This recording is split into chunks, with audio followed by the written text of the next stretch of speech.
Hi friends, ನಾನು ಪ್ರಶ್ನೆ ಇದ್ದರೆ ಕೇಳಿ ಅಂತ ಹೇಳಿದ್ದೆ. ಸೊ ಮೊದಲನೇ ಪ್ರಶ್ನೆ ಬಂದು ಡೆಮಾಕ್ರಸಿ ವರ್ಸಸ್ ಕಮ್ಯುನಿಸ್ಟ್. ಒಳ್ಳೆ ಕ್ವಶನ್ ಅಲ್ವಾ? ಸೊ ಡೆಮಾಕ್ರಸಿ ಬಂದು ಜನಗಳೇ ಆರಿಸ್ತಾರೆ. ಮೆನಿ ಪಾರ್ಟೀಸ್ಗಳಿರುತ್ತೆ ಡೆಮಾಕ್ರಸಿಲಿ. ಬಟ್ ಕಮ್ಯುನಿಸ್ಟಲ್ಲಿ ಒಂದೇ ಪಾರ್ಟಿ ರೂಲ್ ಮಾಡುತ್ತೆ.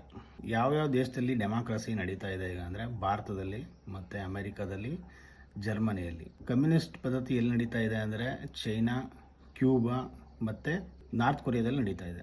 ಸೊ ಮೇಯ್ನ್ ಅಡ್ವಾಂಟೇಜ್ ಏನಪ್ಪ ಅಂದರೆ ಡೆಮಾಕ್ರಸಿಲಿ ಜನಗಳ ಕೈಯಲ್ಲಿರುತ್ತೆ. ಅಧಿಕಾರ ಕೊಡ್ಬೋದು ಅಥವಾ ಕಿತ್ಕೋಬೋದು. ಬಟ್ ಕಮ್ಯುನಿಸ್ಟಲ್ಲಿ ಹಾಗಾಗಲ್ಲ. ಮತ್ತು ಇದರಲ್ಲಿ ವೀಕ್ನೆಸ್ ಒಂದು ಏನಪ್ಪ ಅಂದರೆ ಕರಪ್ಷನ್ ತುಂಬ ಜಾಸ್ತಿ ಇರುತ್ತೆ ಯಾವುದರಲ್ಲಿ, ಡೆಮಾಕ್ರಸಿಲಿ. ಕಮ್ಯುನಿಸ್ಟಲ್ಲಿ ಕರಪ್ಷನ್ಗೆ ತುಂಬ ಅಂದರೆ ತುಂಬ ಕಮ್ಮಿ ಇರುತ್ತೆ. ಸೊ ಈ ಡೆಮಾಕ್ರಸಿಯಲ್ಲಿ ಇನ್ನೊಂದು ಇಂಟ್ರೆಸ್ಟಿಂಗ್ ಸ್ಟ್ಯಾಟಿಸ್ಟಿಕ್ಸ್ ಇದೆ. ಅದನ್ನು ನೆಕ್ಸ್ಟ್ ವಿಡಿಯೋದಲ್ಲಿ ತಿಳಿಸ್ಕೊಡ್ತೀನಿ. ಶಾಕಿಂಗ್ ಇದೆ ಅದರಲ್ಲಿ.